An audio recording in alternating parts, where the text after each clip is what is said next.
Shalom, damai sejahtera bagi umat Tuhan di mana saja Anda berada. Di malam hari ini mari kita merenungkan lagi kasih Tuhan. Kita berdoa.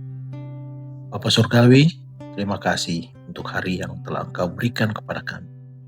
Saat kami datang di malam ini untuk merenungkan firman, kami mohon hadirat-Mu memenuhi hati dan pikiran kami. Tenangkan jiwa kami dari segala kesibukan dan kekhawatiran hari ini, agar kami dapat fokus mendengar suara-Mu. Terangilah kami dengan hikmat-Mu, sehingga kami mengerti kehendak-Mu dan dimampukan untuk melakukannya dalam hidup kami. Dalam nama Tuhan Yesus Kristus kami berdoa. Amin. Judul renungan malam ini, Tuhan harus mendapatkan persetujuan-Mu. Ayat renungan diambil dari kitab Mazmur pasal 28 ayat 7. Firman Tuhan berkata, Tuhan adalah kekuatanku dan perisaiku, kepadanya hatiku percaya. Aku tertolong sebab itu beria-ria hatiku, dan dengan nyanyianku aku bersyukur kepadanya. Berdampingan dengan ajaran Injil, pembantu iblis sedang bekerja, tetapi hanyalah sebagai alat media roh-roh dusta. Ada orang yang mula-mula hanya ingin mengetahui, tetapi oleh karena melihat hasilnya, maka selangkah demi selangkah ia tertarik dan akhirnya ia telah dikuasai oleh suatu kemauan yang lebih kuat dari kemauannya sendiri. Ia tidak dapat meluputkan dirinya dari kuasa yang ajaib itu. Pertahanan jiwa telah rubah. Ia tidak mempunyai tembok lagi untuk menghalangi dosa. Apabila sekali firman Allah dan rohnya ditolak, ada seorang manusia yang mengetahui sampai berapa dalamnya ia akan tenggelam. Dosa-dosa tersembunyi atau hawa nafsu tertentu yang menjajah dia sebagai seorang tawanan, sebagaimana orang yang dirasuk iblis di Kapernaum. Walaupun demikian keadaannya, belum juga putus asa. Alat yang dapat mengalahkan si jahat ialah alat yang telah dipergunakan Yesus mengalahkan iblis, kuasa firman Allah.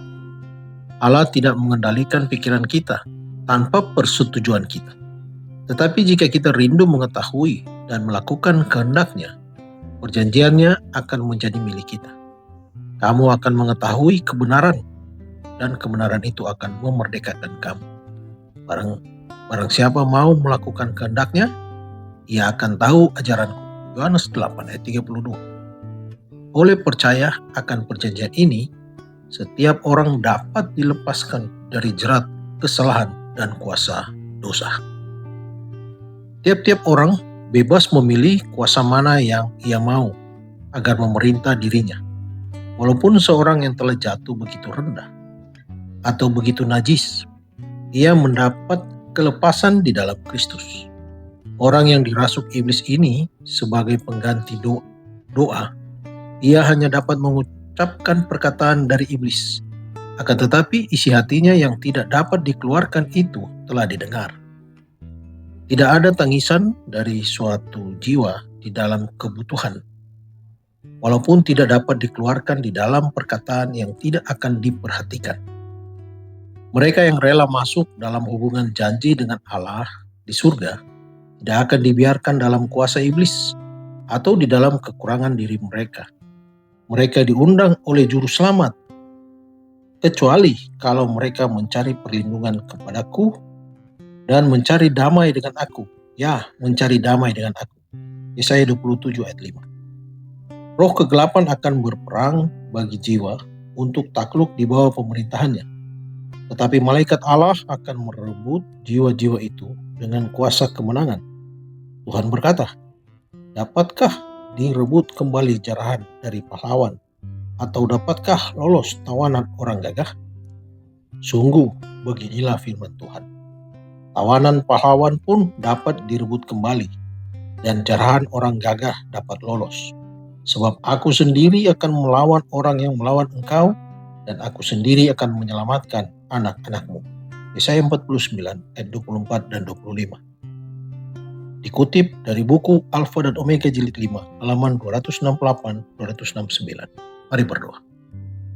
Tuhan yang penuh kasih, Kami bersyukur untuk firman-Mu malam ini yang mengingatkan kami bahwa Engkau rindu kami membuka hati dan memberi persetujuan kami bagi kehendak-Mu terjadi dalam hidup kami. Ajari kami untuk taat, untuk percaya, dan berserah sepenuhnya kepadamu. Kami berdoa bagi saudara-saudara kami yang sedang sakit. Kiranya Tuhan mau menjamah dan memulihkan mereka. Kuatkan setiap hati yang sedang bergumul dan berikan pengharapan dan jalan keluar menurut rencana-Mu Tuhan. Saat kami akan beristirahat malam ini, kami percaya Engkau menjaga dan memulihkan tubuh serta jiwa kami. Sertai kami dengan damai-Mu sepanjang malam ini. Dalam nama Tuhan Yesus kami berdoa. Amin. Selamat malam, selamat beristirahat. Tuhan Yesus memberkati.